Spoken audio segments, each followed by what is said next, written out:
Hello प्यारे साथियों, तो कैसे हैं आप सभी? आशा कर रहा हूँ साथियों आप सब बढ़िया एकदम स्वस्थ कुशल मंगल होंगे।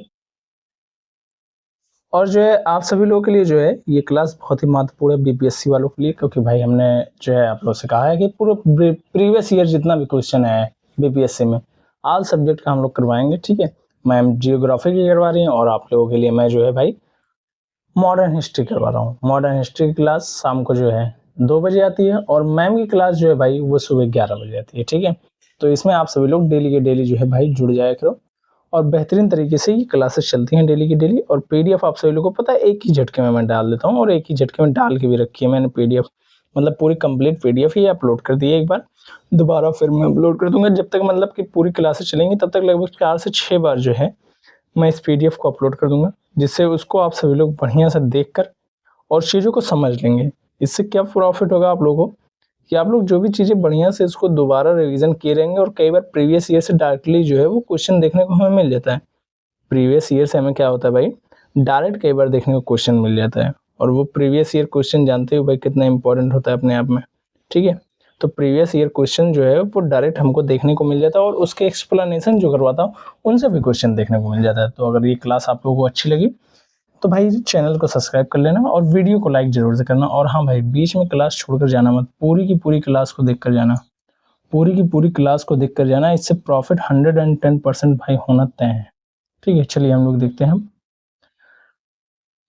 एक सेकंड रुक जाओ भाई,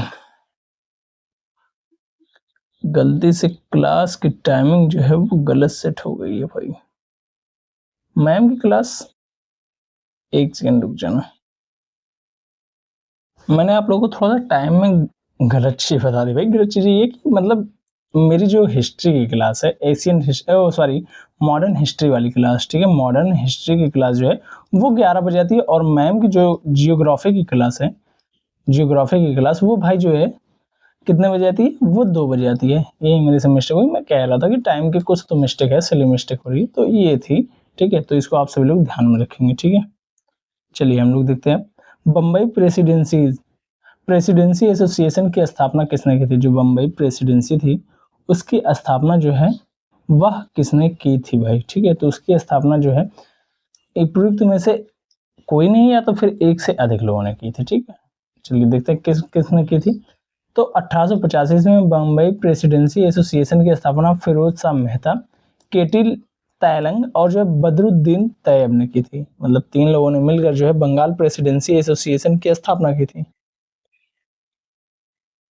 क्या किया था इन्होंने? बंगाल प्रेसिडेंसी की स्थापना की थी 1885 में। बम्बई प्रेसिडेंसी एसोसिएशन की स्थापना फिरोज शाह मेहता ने और केटी तैलंग और जो है बदरुद्दीन तैयब ने की थी। इसका उद्देश्य क्या था? ब्रिटिश शासन में भारतीय प्रतिनिधित्व और राजनीतिक सुधारों के ज्ञापन या फिर प्रतिवेदन सौंपना तथा उनकी भेदभावपूर्ण नीतियों का विरोध करना था। ये जो है इसका प्रमुख कार्य था भाई। ठीक है, भारतीय संघ यानी कि इंडियन एसोसिएशन के संस्थापक कौन थे भाई? तो सुरेंद्रनाथ बनर्जी। भारतीय संघ इंडियन एसोसिएशन के संस्थापक सुरेंद्रनाथ कौन थे भैया? बनर्जी थे। 26 जुलाई 1876 ईस्वी को सुरेंद्रनाथ बनर्जी ने आनंद मोहन बोस के सहयोग से इंडियन एसोसिएशन की स्थापना कलकत्ता में की थी। 26 जुलाई 1876 को सुरेंद्रनाथ जो बनर्जी थे उन्होंने आनंद मोहन बोस के सहयोग से इंडियन एसोसिएशन की स्थापना कहाँ पर की थी? कलकत्ता में की। यह तत्कालीन संस्थाओं में सबसे महत्वपूर्ण थी। ये जो उस टाइम संस्थाएं चल रही थी उनमें सबसे क्या थी भाई? महत्वपूर्ण थी। कौन सी संस्था? तो भारतीय संघ। ठीक है, जिसे कांग्रेस से पूर्व अखिल भारतीय स्तर की संस्था का सम्मान प्राप्त था। मतलब कांग्रेस से पहले इसको ही यही एक ऐसी संस्था थी जिसको जो है अखिल भारतीय स्तर की संस्था का सम्मान प्राप्त था। इस संस्था ने जो है सिविल सेवा परीक्षा प्रणाली में सुधार की मांग तथा इल्बर्ट बिल जैसे विवादों को लेकर आंदोलन चलाया। मतलब कि भाई इन्होंने क्या क्या किया था? एक सिविल सेवा परीक्षा में सुधार किया था और क्या किया था कि जो है इल्बर्ट बिल जैसे विवाद को लेकर जो है इन्होंने आंदोलन चलाया था। ठीक है, इंडियन एसोसिएशन यानी कि भारत संघ में जो है जमींदारों के स्थान पर मध्यम वर्ग को प्रधानता दी गई थी। मतलब जो मध्यम वर्ग के लोग थे उनको प्रधानता दी गई थी, ना कि जमींदारों को प्रधानता दी गई इसमें। ठीक है, इंडियन एसोसिएशन का जो है नेतृत्व किसने किया था? नेतृत्व भाई जो है उपयुक्त में से एक से अधिक या फिर उन्होंने किया था, एक ने किया था। जैसे सुरेंद्रनाथ बनर्जी इसमें सही हो जाएंगे। और जो है आनंद मोहन बोस, ये दोनों इसमें सही हो जाते हैं, इसलिए जो है वही हो जाएगा। ठीक है, बीपीएससी एग्जाम में पूछा गया प्रश्न है। 1876 ईस्वी में इंडियन एसोसिएशन की स्थापना किसने की थी भाई? तो सुरेंद्रनाथ बनर्जी ने की थी। ठीक है, चलिए आगे देखते हैं हम लोग, आगे क्या है। राष्ट्रीय कांग्रेस से पूर्व सबसे प्रमुख संस्था थी, तो भाई जो है Indian association of Calcutta, Indian association of Calcutta ये जो है सबसे महत्वपूर्ण थी। मद्रास महाजनसभा की स्थापना हुई थी, तो भाई मद्रास महाजनसभा की स्थापना 1884 ईस्वी में हुई थी। कब हुई थी भाई? 1884 ईस्वी में हुई थी। और किन्होंने किया था? तो मद्रास महाजनसभा की स्थापना 1884 ईस्वी में एस वीर राघवाचार्य ने। महाराष्ट्र महाजन सॉरी मद्रास महाजन सभा की स्थापना जो है 1884 ईस्वी में एम वीर राघवाचारी, जी सुब्रमण्यम अय्यर तथा जो है पी आनंद चार्लू और एस रामास्वामी मुलादियार द्वारा की गई थी। किसके द्वारा भैया? एम वीर राघवाचार्य, सी सुब्रमण्यम अय्यर तथा जो है पी आनंद चार्लू और जो है एस स्वामी मुलादी मुद मुदलियार सॉरी मुलादियार मैंने कहा मुलादियार मुदलियार द्वारा की गई थी। ठीक है, एस रामास्वामी। ठीक है, चलिए इसका मिलान करना है हमें, कौन आखिरकार किससे जो है वो संबंधित है, मतलब कि किन्होंने किसकी की थी? इंडियन एसोसिएशन, अभी मैंने बताया था आप लोगों को, सुरेंद्रनाथ बनर्जी जी हो जाएंगे। मद्रास महाजन सभा, एक सेकंड, मद्रास महाजन सभा, तो ये जो है दूसरे पेयर ही हो जाएंगे। और जो है भाई कौन सा हो जाएगा?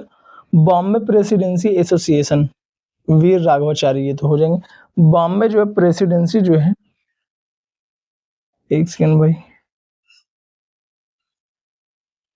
और दिया क्या किसी का नाम?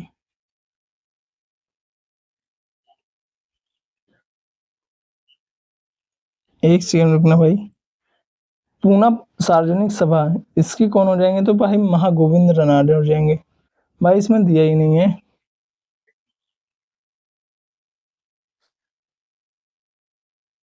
एक सेकंड है तो भाई जस्टिस नराडे, जस्टिस नराडे जो है रनाडे यहाँ पर होना चाहिए था, इनका नाम मिस्टेक दे दिया भाई, इनके नाम में जो है मिस्टेक दे दिया है भाई। और बंगाल प्रेसिडेंसी की जो है दादा भाई नौरोजी नहीं होंगे भाई, फिरोज शाह मेहता हो जाएंगे। ये कौन हो जाएंगे? फिरोज शाह मेहता, फिरोज शाह मेहता। ये भाई क्वेश्चन ही अपने आप में रॉन्ग था, उपयुक्त में से कोई नहीं होना चाहिए था, लेकिन भाई क्या ही करोगे, इसने आयोग ने इसी को सही माना था बीपीएससी एग्जाम में। ठीक है, ऑप्शन नंबर 3 को। चलिए आगे देखते हैं भारतीय राष्ट्रीय कांग्रेस के बारे में। भारतीय राष्ट्रीय कांग्रेस के प्रथम अधिवेशन में कितने प्रतिनिधियों ने जो है भाग लिया था? तो 72 प्रतिनिधियों ने भाग लिया था भाई प्रथम अधिवेशन में। कितने ने? 72 ने। भारतीय राष्ट्रीय कांग्रेस की स्थापना 1885 में एओ ह्यूम द्वारा की गई थी, जो एक अवकाश प्राप्त अंग्रेज अधिकारी थे। क्या थे भाई? ये अवकाश प्राप्त अंग्रेज अधिकारी थे, एओ ह्यूम, इनके द्वारा 1885 में कांग्रेस की स्थापना की जाती है। इसका पहला अधिवेशन 28 से 30 दिसंबर 1885 को बम्बई स्थित गोकुलदास तेजपाल संस्कृत कॉलेज में आयोजित किया गया था। कहाँ पर भैया? बम्बई स्थित कौन सा कॉलेज था? तो वह जो है गोकुलदास तेजपाल संस्कृत कॉलेज था, उसमें आयोजन किया गया था 28 से 30 दिसंबर 1885 में। इसमें कुल 72 प्रतिनिधियों ने भाग लिया, जिनमें से 38 प्रतिनिधि जो है बम्बई प्रांत के, 21 मद्रास से और जो है 3 जो है सदस्य वो बंगाल से तथा 7 सदस्य उत्तर पश्चिम प्रांत और अवध यानी कि वर्तमान उत्तर प्रदेश वाले क्षेत्र थे तथा 3 सदस्य जो है पंजाब से सम्मिलित हुए। भारतीय राष्ट्रीय कांग्रेस के पहले अधिवेशन की अध्यक्षता व्योमेश चंद्र बनर्जी यानी कि डब्ल्यू.सी. बनर्जी ने की तथा इसके प्रथम महासचिव स्वयं ए ओ ह्यूम थे। कौन थे? स्वयं ए ओ ह्यूम जो है इसके क्या थे भैया? महासचिव थे। ये इंपॉर्टेंट बनेगा क्वेश्चन यहाँ पर कि जो प्रथम अधिवेशन हुआ था उसके जो है अध्यक्षता किसने की थी? तो व्योमेश चंद्र बनर्जी ने। किसने की थी भाई? व्योमेश चंद्र बनर्जी ने जो है इसकी अध्यक्षता की थी। ये इंपॉर्टेंट यहाँ पर बनेगा। और क्या बनेगा भाई? तो जो है प्रथम महासचिव ये स्वयं जो है ए ह्यूम थे, ये भी इंपॉर्टेंट बनेगा। ठीक है, 1885 ईस्वी में भारतीय राष्ट्रीय कांग्रेस का प्रथम अधिवेशन किस स्थान पर हुआ था? 1885 ईस्वी में भारतीय राष्ट्रीय कांग्रेस का प्रथम अधिवेशन जो है वो कहाँ पर हुआ था भाई? बम्बई में हुआ था। कहाँ पर हुआ था भाई? बम्बई में हुआ था। ठीक है। भारतीय राष्ट्रीय कांग्रेस की स्थापना किस वर्ष की गई थी? 1885 में की गई थी ए ह्यूम के द्वारा। भारतीय राष्ट्रीय कांग्रेस की स्थापना ए ह्यूम ने की थी भाई। देख लो, ये सब पूछा गया प्रश्न है। भारतीय राष्ट्रीय कांग्रेस के संस्थापक कौन थे भाई? ए ह्यूम थे। ठीक है। देखो, इसी प्रश्न को कितने प्रकार से पूछा गया। भारतीय राष्ट्रीय कांग्रेस के संस्थापक थे, एक क्या थे वो? ये जो है असैनिक सेवक थे। क्या थे भाई? ये असैनिक सेवक थे, मतलब जिनको जो है भूतपूर्व क्या थे भाई? वो सैनिक थे। भारतीय अधिकारी थे, अंग्रेज अधिकारी थे भूतपूर्व। ठीक है। भारतीय राष्ट्रीय कांग्रेस का प्रथम अधिवेशन जो है कहाँ पर हुआ था? तो मुंबई में हुआ था। भारतीय राष्ट्रीय कांग्रेस के दूसरे अधिवेशन की जो है अध्यक्षता किसने की थी? तो दादा भाई नौरोजी ने की थी। भारतीय राष्ट्रीय कांग्रेस के दूसरे अधिवेशन की अध्यक्षता जो है किसने की थी भाई? तो दादा भाई नौरोजी ने की थी। कांग्रेस का दूसरा अधिवेशन 1886 में कलकत्ता में हुआ था। इसकी अध्यक्षता दादा भाई नौरोजी ने की थी। भारतीय राष्ट्रीय कांग्रेस की प्रथम महिला अध्यक्ष कौन थी भाई? प्रथम महिला अध्यक्ष कौन थी? तो वो कौन थी भाई? Shrimati Annie Besant. Shrimati Annie Besant क्या थी? ये प्रथम जो है महिला थी। ये भाई प्रथम महिला थी। अगर भारतीय प्रथम महिला पूछेगा तो उसका आंसर तुरंत चेंज हो जाएगा। ठीक है, ये माइंड में रखना। ये पहली महिला की जब बात करेगा तो ही एनी बेसेंट लगाओगे। ठीक है।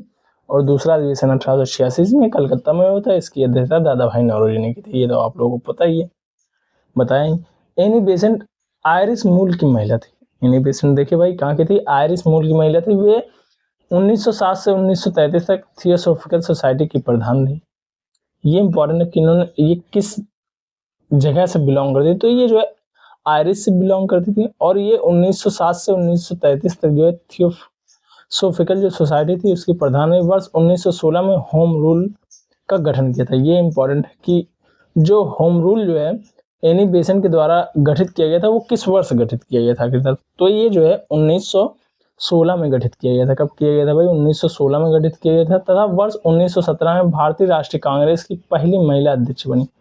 ये वर्ष 1917 में क्या बनती है भाई? भारतीय राष्ट्रीय कांग्रेस की प्रथम महिला अध्यक्ष बनती है। वर्ष 1925 में कानपुर में हुए भारतीय राष्ट्रीय कांग्रेस के अधिवेशन में सरोजिनी नायडू कांग्रेस की प्रथम भारतीय महिला अध्यक्ष तथा दूसरी महिला अध्यक्ष बनी। ये इंपॉर्टेंट है भाई। मैंने कहा था ना तुरंत आंसर चेंज हो जाएगा। तो देखो भाई, अगर भारतीय पूछेगा तो सरोजिनी नायडू। कब भाई? 1925 में कानपुर में जो अधिवेशन हुआ था उसमें ये जो है भारतीय राष्ट्रीय कांग्रेस की अध्यक्ष बनी थी सरोजिनी नायडू जी। और ये प्रथम भारतीय महिला थी और जो है द्वितीय जो है महिला थी। दूसरी महिला अध्यक्ष थी और प्रथम भारतीय महिला अध्यक्ष थी। ठीक है। वर्ष 1947 से 49 तक वे उत्तर प्रदेश तत्कालीन नाम संयुक्त प्रांत की राज्यपाल भी रही। 1947 से 49 तक ये क्या थी भाई? जो तत्कालीन संयुक्त प्रांत था उसके राज्यपाल भी रही थी। ठीक है। किस वर्ष में एक भारतीय महिला राष्ट्रीय कांग्रेस की अध्यक्ष बनी थी? तो भाई इसमें ऑप्शन ही नहीं दिया। 1925 में बनी थी कानपुर अधिवेशन में। देखो दिया है ना 1925 में, और इसमें ऑप्शन में तो कुछ है ही नहीं। 1917, 1918, 1920, 1924 तो उपयुक्त में से कोई नहीं। ऑप्शन नंबर ई जो है इसमें सही हो जाएगा। ठीक है हमारा। चलो आगे देखते हैं। इंडियन नेशनल कांग्रेस के प्रथम भारतीय महिला अध्यक्ष सरोजिनी नायडू। ये तो सबको बता ही दिया। 1925 में कानपुर अधिवेशन में। भारतीय राष्ट्रीय कांग्रेस की प्रथम महिला अध्यक्ष कौन थी? तो एनी बेसेंट थी भाई, ये भी बता चुका हूँ। 1917 में बनी थी। भारतीय राष्ट्रीय कांग्रेस के जो है द्वितीय सम्मेलन में कितने मुस्लिम प्रतिनिधियों ने भाग लिया? ये इंपॉर्टेंट बनेगा। तो जो है कितने ने भाग लिया था? 33 लोगों ने। 33 मुस्लिम प्रतिनिधियों ने जो है भाग लिया था द्वितीय अधिवेशन में। कांग्रेस के द्वितीय सम्मेलन 27 से 30 दिसंबर 1886 में दादा भाई नौरोजी की अध्यक्षता में कलकत्ता में संपन्न हुआ था। कांग्रेस के दूसरे अधिवेशन में कुल 436 पंजीकृत प्रतिनिधियों ने भाग लिया था। कितने लोगों ने? 436 लोगों ने भाई भाग लिया था। ठीक है। और ये जो है 27 से 30 दिसंबर 1886 ईस्वी को हुआ था। दादा भाई नौरोजी की अध्यक्षता में कलकत्ता में संपन्न हुआ था। कांग्रेस के दूसरे अधिवेशन में 436 पंजीकृत प्रतिनिधियों ने भाग लिया। कांग्रेस के प्रथम सम्मेलन में जहां मुस्लिम प्रतिनिधियों की संख्या 2 थी, वहीं दूसरे सम्मेलन में 33 और तीसरे सम्मेलन में 81 और चौथे सम्मेलन में 221 पहुंच गई। समझ लो भाई कितनी तेजी इनकी संख्या इसमें बढ़ी। पहले 2 थे पहले अधिवेशन में, दूसरे में ये 33 हो गए जो 1886 में, फिर 1887 में तीसरा हुआ भाई, उसमें 81 हो गया, 1884 में चौथा, सॉरी 1888 में, ठीक है, चौथा हुआ, इसमें जो है 221 पहुंच गए, 81 से सीधा 221 भाई पहुंच गए, ठीक है। भारतीय राष्ट्रीय कांग्रेस के पहले मुस्लिम अध्यक्ष कौन थे? तो वह जो है बदरुद्दीन तैयब जी थे। कौन थे भैया? बदरुद्दीन तैयब जी जो है प्रथम मुस्लिम अध्यक्ष थे। भारतीय राष्ट्रीय कांग्रेस के सर्वप्रथम मुस्लिम अध्यक्ष होने का गौरव बदरुद्दीन तैयब जी को है। ये भारतीय राष्ट्रीय कांग्रेस के 27 से 30 दिसंबर 1887 को मद्रास में संपन्न हुए तीसरे अधिवेशन के अध्यक्ष पद के लिए चुने गए थे। मतलब भाई जो तीसरा अधिवेशन हुआ था भारतीय राष्ट्रीय कांग्रेस का 1887 ईस्वी में मद्रास में, उसके लिए इनको जो है क्या चुना गया था भैया? तो उसके लिए इनको जो है अध्यक्ष चुना गया था। और इसमें कितने मुस्लिम सदस्य शामिल हुए थे? तो 81 मुस्लिम सदस्य शामिल हुए थे। कितने? 81 मुस्लिम सदस्य शामिल हुए थे। ये इंपॉर्टेंट है, ये याद रखना। कितने हुए थे दूसरे अधिवेशन में? तो तीसरे अधिवेशन में 81। दूसरे में जो है भाई कितने हो गए थे? 33 हो गए थे। पहले में जो है 2 थी और चौथे में जो है भाई 221 हो जाते हैं, ठीक है। भारतीय राष्ट्रीय कांग्रेस के द्वितीय मुस्लिम अध्यक्ष जो है रहमतुल्लाह मोहम्मद सयानी थे। कौन थे भैया? रहमतुल्लाह मोहम्मद सयानी थे, ठीक है। चलिए इसकी व्याख्या हम लोग देखते हैं। भारतीय राष्ट्रीय कांग्रेस के द्वितीय मुस्लिम अध्यक्ष रहमतुल्लाह जो है मोहम्मद सयानी थे। ज्ञात है कि भारतीय राष्ट्रीय कांग्रेस का ब्रह्मा अधिवेशन 28 से 31 दिसंबर 1896 तक जो है कलकत्ता में रहमतुल्लाह सयानी की अध्यक्षता में आयोजित हुआ था। मतलब जो 1896 में हुआ था ब्रह्मा अधिवेशन 28 से 31 दिसंबर के बीच, उसमें जो है ये दूसरे जो मुस्लिम अध्यक्ष थे वो चुने जाते हैं। और भारतीय राष्ट्रीय कांग्रेस के पहले मुस्लिम अध्यक्ष एक सेकंड बदरुद्दीन तैयब जी, ये तो अभी आप लोगों को ऊपर मैंने बताया था, ठीक है। महात्मा गांधी ने भारतीय राष्ट्रीय कांग्रेस के किस अधिवेशन की अध्यक्षता की थी भाई? तो वह जो है 1924 में जो अधिवेशन हुआ था उसकी अध्यक्षता इन्होंने की थी। बेलगाम या बेलग्राम कहीं कहीं पर देखने को मिलता है। 1924 में, दिसंबर 1924 में बेलगाम के कांग्रेस के 39वें वार्षिक अधिवेशन की अध्यक्षता महात्मा गांधी ने की थी। कौन सा था भाई? 39वां था। कौन सा था? 39वां था। दिसंबर 1924 में हुआ था बेलगाम में, ठीक है। इस अधिवेशन में एक प्रस्ताव द्वारा यह निश्चित किया गया कि गांधी जी के रचनात्मक कार्यों पर बल दिया जाए। इस अधिवेशन में क्या किया गया था? एक प्रस्ताव द्वारा जो है यह निश्चित किया गया कि गांधी जी की रचनात्मक कार्यों पर बल दिया जाए। और जो है इसी अधिवेशन में गांधी नेहरू दास समझौता को अनुमोदित किया गया था। ये इंपॉर्टेंट बनेगा, इसके बारे में लोग ज्यादा नहीं जानते। गांधी जो है स्वराजिस्ट पैक्ट इसी को कहा जाता है, यानी कि गांधी नेहरू दास समझौता, ये जो है भाई इसी अधिवेशन में हुआ था, बेलगाम वाले अधिवेशन में 1924 में। कांग्रेस का 39वां वार्षिक अधिवेशन था। ये इंपॉर्टेंट हो जाएगा, एकदम बहुत ज्यादा इंपॉर्टेंट हो जाएगा, ठीक है। सुरक्षा वाल्व सिद्धांत के आधार पर भारतीय राष्ट्रीय कांग्रेस की स्थापना ब्रिटिश सरकार को खतरों से बचाने के लिए थी। उपयुक्त विचार किस नेता के थे? तो भाई लाला लाजपत राय को। किसके थे भाई? लाला लाजपत राय के ये थे। लाला लाजपत राय जी क्या कहना था कि सुरक्षा वाल्व सिद्धांत के आधार पर भारतीय राष्ट्रीय कांग्रेस की स्थापना ब्रिटिश सरकार को खतरों से बचाने के लिए की गई थी। ये कौन कहते थे भाई? लाला लाजपत राय जी कहते थे, ठीक है। सुरक्षा वाल्व सिद्धांत यानी कि सेफ्टी वाल्व प्रिंसिपल का उपयोग गरम दल के नेता लाला लाजपत राय ने अपनी पुस्तक यंग इंडिया में किया था। यंग इंडिया इनकी पुस्तक है लाला लाजपत राय जी की, ये भी याद रखना, ठीक है। वे कांग्रेस को जो है डफरिन के दिमाग की उपज मानते थे। ये भी क्वेश्चन पूछा जाए, कांग्रेस को जो है डफरिन के दिमाग की उपज जो है वो कौन मानता था? तो वो जो है लाला लाजपत राय जी मानते थे, ठीक है। लाला लाजपत राय का मानना था कि अंग्रेज ने कांग्रेस संगठन का उपयोग ब्रिटिश सरकार को खतरों से बचाने के लिए किया है, ठीक है। किसने कहा था? कांग्रेस आंदोलन ना तो लोगों द्वारा प्रेरित था, ना ही उनके द्वारा सोचा या फिर योजनाबद्ध किया गया था। तो ये जो है लाला लाजपत राय जी का ये सोचना था, कहा था। लाला लाजपत राय जी ने ये कहा था। लाला लाजपत राय ने अपनी पुस्तक यंग इंडिया में लिखा कि कांग्रेस आंदोलन ना तो लोगों द्वारा प्रेरित था, ना ही यह उनके द्वारा सोचा या योजनाबद्ध किया गया था। ये इन्होंने यंग इंडिया में लिखा था। चलिए आगे देखते हैं हम लोग।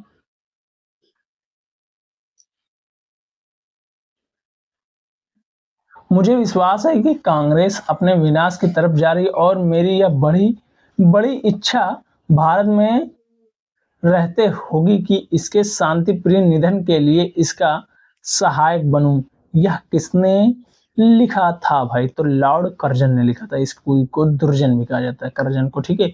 मुझे विश्वास है कि कांग्रेस अपने विनाश की तरफ जा रही है और मेरी यह बड़ी इच्छा भारत में रहते होगी कि इसके शांति प्रिय निधन के लिए इसका सहायक बनूं। या किसने लिखा है? तो भाई लॉर्ड कर्जन ने लिखा था। कब लिखा था? वो सारी की सारी चीजें इसमें देखो दी गई हैं। अंग्रेज शासक समझते थे कि नरम पंथियों के नेतृत्व में कांग्रेस काफी कमजोर है, जनता में इसकी पैठ नहीं है, अतः इसे खत्म किया जा सकता है।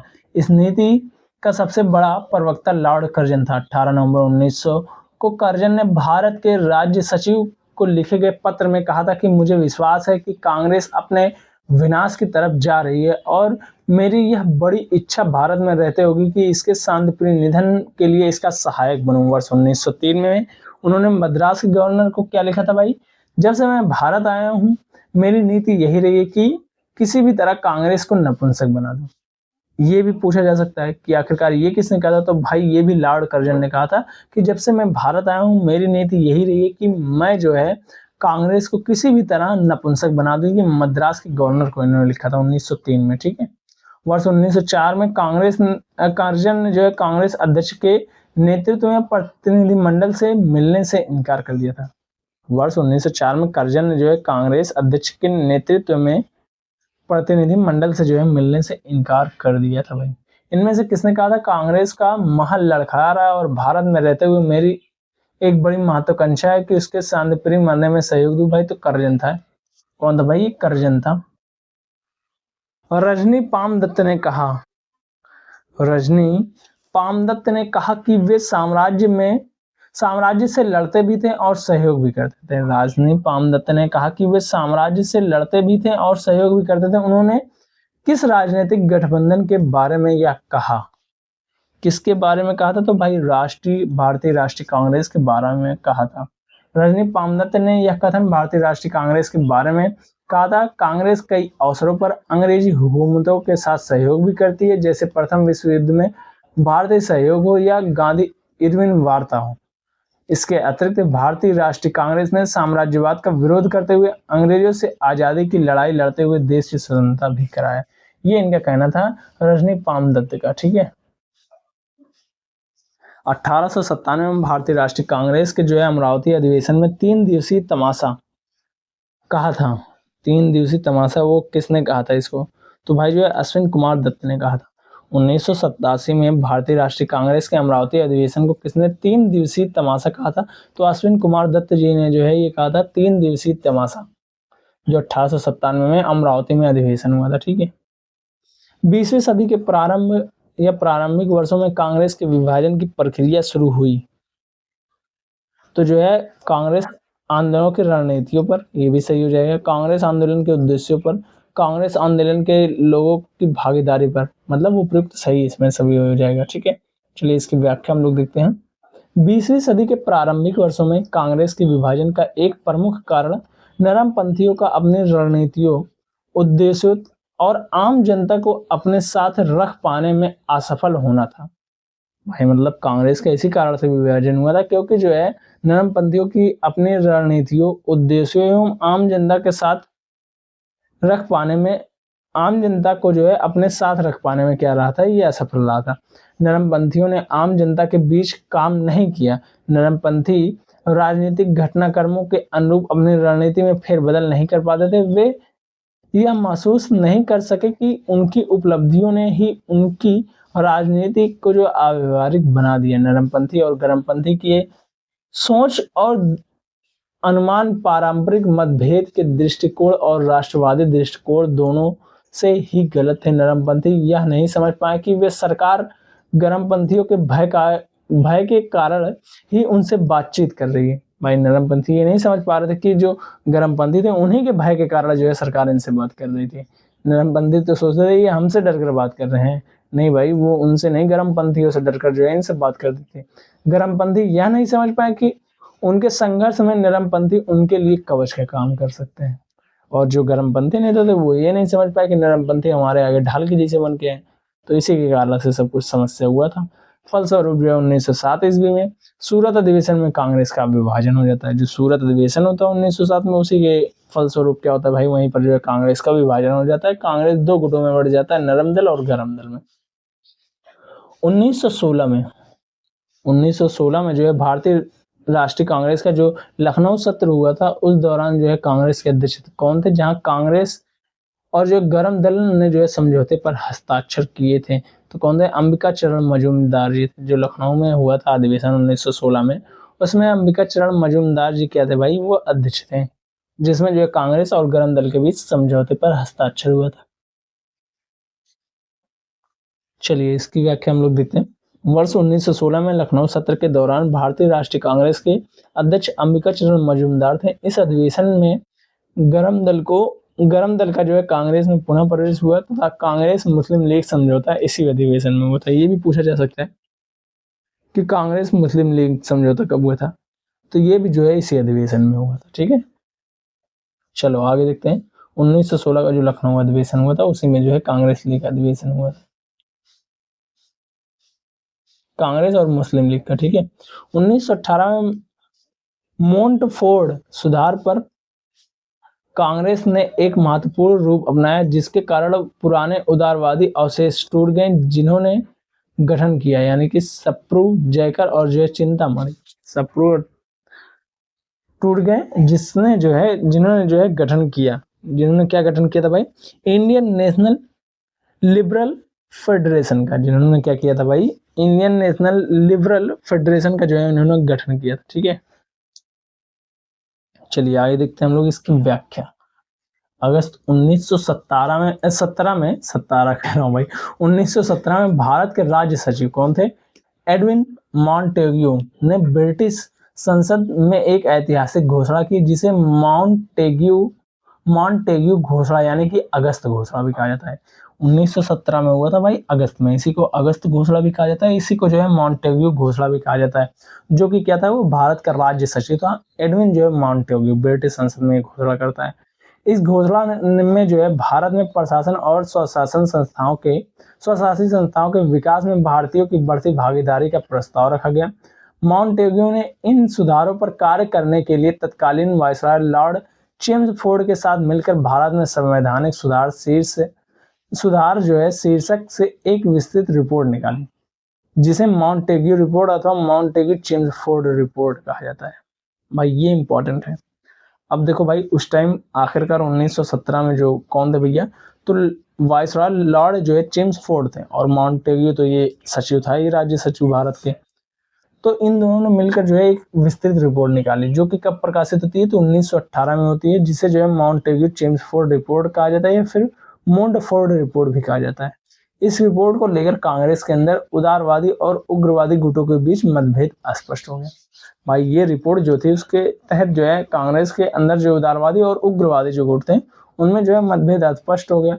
परिणाम फलस्वरूप उदारवादी जो मॉन्टफोर्ड रिपोर्ट के पक्ष में थे, उदारवादी इनके पक्ष में थे, मॉन्टफोर्ड यानी कि जो मॉन्टेग्यू चेम्सफोर्ड रिपोर्ट थी उसके पक्ष में कौन थे भैया, उदारवादी थे। उन्होंने 1918 में कांग्रेस से अलग होकर सुरेंद्रनाथ बनर्जी के नेतृत्व में 1919 में इंडियन नेशनल लिबरल फेडरेशन नामक नए दल की स्थापना कर दी। भाई ये तो मॉन्टेग्यू जो चेम्सफोर्ड रिपोर्ट थी उसके जो है ये पक्ष में थे, कौन, उदारवादी। तो ये जो है भाई कांग्रेस वाले पूरे के पूरे सब उसके पक्ष में नहीं थे, उदारवादी और उग्रवादी गुट था। तो उग्रवादी वाले जो गुट थे वो जो है भाई इसके पक्ष में नहीं थे। तो इसी कारण से क्या करते हैं कि 1919 में जो है सुरेंद्रनाथ बनर्जी, 1918 में तो अलग हो गए, लेकिन 1919 में सुरेंद्रनाथ बनर्जी के नेतृत्व में इन्होंने क्या कर दिया, इंडियन नेशनल लिबरल फेडरेशन नामक जो है एक नए दल की स्थापना कर दी। ठीक है, अपने किस कार्यकारिणी कमेटी में कांग्रेस ने भू स्वामित्व को समाप्त करने की नीति अपनाई, अपने किस कार्यकारिणी कमेटी में जो है कांग्रेस ने भू स्वामित्व को समाप्त करने की क्या अपनाई भाई, तो वह जो है नीति अपनाई, तो कार्यकारिणी कमेटी जो है 1937 में, कार्यकारिणी कमेटी 1937 में जो है ये नीति इन्होंने अपनाई थी। ठीक है, चलिए आगे देखते हैं। भारतीय राष्ट्रीय कांग्रेस की कार्यकारिणी कमेटी ने वर्ष 1937 में भू स्वामित्व को समाप्त करने की नीति अपनाई। संयुक्त प्रांत और बिहार में काश्तकारी बिल पारित किए गए।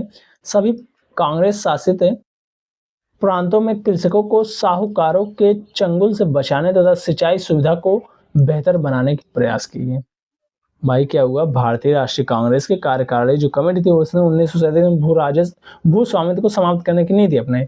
इसके तहत क्या हुआ, संयुक्त प्रांत और बिहार में काश्तकारी बिल पारित किए गए। संयुक्त प्रांत भाई मतलब उत्तर प्रदेश वाला जो रीजन था और बिहार वाला जो रीजन था, उसमें जो है क्या किया गया, काश्तकारी बिल पारित किया गया।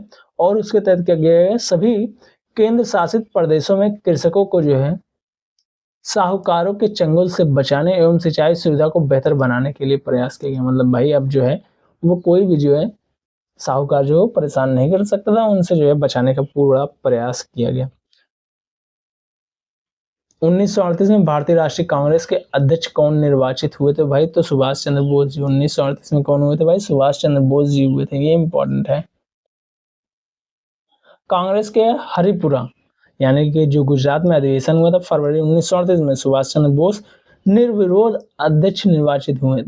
ज्ञातव्य है कि सुभाष चंद्र बोस वर्ष 1939 में त्रिपुरी अधिवेशन में भी सीतारमैया को हराकर अध्यक्ष पद के लिए जीते थे, लेकिन उन्होंने अप्रैल 1939 में अपने अध्यक्ष पद से इस्तीफा दे दिया था। डॉक्टर राजेंद्र प्रसाद को सुभाष की जगह नए अध्यक्ष बनाया गया था। भाई मतलब सीतारमैया जी जब हार गई थी तो गांधी जी ने कुछ कहा था, अगर आप लोगों को याद हो तो वो कमेंट करो। गांधी जी ने कुछ कहा था, क्या कहा था कि सीता की हार मतलब मेरी हार, रमैया की हार मतलब मेरी हार। इसी कारण से इन्होंने जो है कहा चलो मैं हटी जा रहा हूँ। 1939 में जब सुभाष चंद्र बोस ने इस्तीफा दिया तब भारतीय राष्ट्रीय कांग्रेस के अध्यक्ष कौन थे, तो राजेंद्र प्रसाद जी थे। कौन थे भैया, राजेंद्र प्रसाद जी बने थे। ठीक है, उसके बाद सुभाष चंद्र बोस किस वर्ष भारतीय राष्ट्रीय कांग्रेस के अध्यक्ष बने थे, तो वह जो है 1938 में बने थे भाई। वह कौन से कांग्रेस अध्यक्ष था जिसने क्रिप्स मिशन व लॉर्ड वेवेल दोनों से वार्ताएं की थी, तो अबुल कलाम आजाद जी ने। अबुल कलाम आजाद जी ऐसे क्या थे भैया, अध्यक्ष थे जिन्होंने जो है क्रिप्स मिशन और लॉर्ड वेवेल दोनों से वार्ताएं की थी। अबुल कलाम आजाद वर्ष 1940 से वर्ष 1946 तक कांग्रेस अध्यक्ष रहे। उन्होंने क्रिप्स मिशन 1942 में तथा लॉर्ड वेवेल जो है 1945 में दोनों से वार्ताएं की। ये इंपॉर्टेंट हो जाएगा कि क्रिप्स मिशन कब आता है, तो ये 1942 में, और जो है लॉर्ड वेवेल 1945 में। लॉर्ड वेवेल 1945 में, क्रिप्स जो है 1942 में। इन दोनों से वार्ताएं अबुल कलाम आजाद जी ने की थी, जो कि 1940 से 1946 तक कह रहे थे कांग्रेस के अध्यक्ष रहे थे। भारत में विभाजन के समय भारतीय राष्ट्रीय कांग्रेस के अध्यक्ष कौन थी, तो जेवी कृपलानी थी। कौन थी भैया, जेवी कृपलानी थी। ठीक है, चलिए इसकी व्याख्या हम लोग देखते हैं। जब भारत स्वतंत्र हुआ उस समय कांग्रेस के अध्यक्ष जेवी कृपलानी थे। उन्होंने कांग्रेस के जो है मेरठ अधिवेशन नवंबर 1946 का अध्यक्ष चुना गया था तथा वे आजादी के समय भी अध्यक्ष रहे। कांग्रेस के जयपुर अधिवेशन दिसंबर 1948 के अध्यक्ष जो है पट्टाभी सीतारमैया ने की थी। पट्टाभी जो सीतारमैया थी, वर्ष दिसंबर जो है वो जयपुर अधिवेशन जो दिसंबर 1948 में हुआ था उसकी क्या थे भैया, अध्यक्ष थे डॉक्टर पट्टाभी सीतारमैया। ठीक है, और ये तो भाई मेरठ अधिवेशन में चुने गए थे कौन, जेबी कृपलानी। ये कब चुने गए थे, तो मेरठ अधिवेशन में नवंबर 1946 में, और ये आजादी के समय तक अध्यक्ष रही थी। दिसंबर 1948 में जो है अध्यक्ष पट्टाभी सीतारमैया को चुना जाता है। ठीक है, चलिए आगे देखते हैं हम लोग आगे क्या दी गई हुई हैं और चीजें व्याख्या में।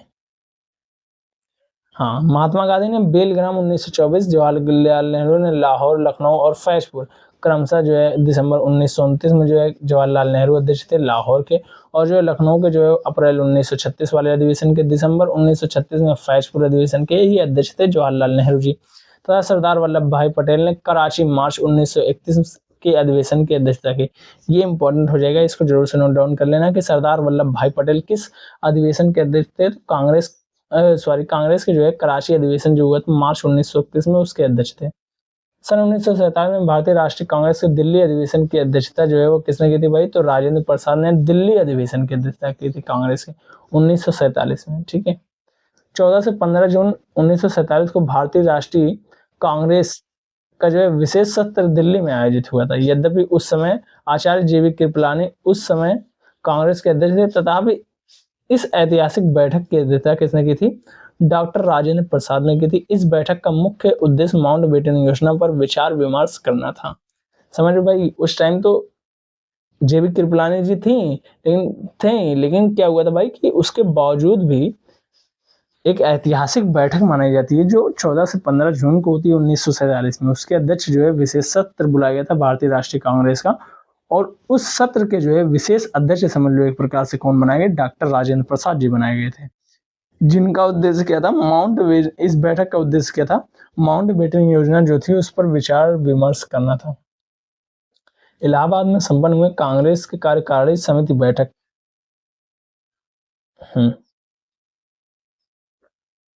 कार्यकारिणी जो है समिति की बैठक अप्रैल मई 1942 में निम्नलिखित सदस्यों में से एक सदस्य भारत में नाजीवाद, फासीवाद और जो साम्राज्यवाद विरोधी निश्चित रुख के कारण जापान के विरुद्ध जो है गोरिल्ला युद्ध की अपनी योजना के पक्ष में बहुमत जुटाने के समक्ष थे, वे थे जवाहरलाल नेहरू थे।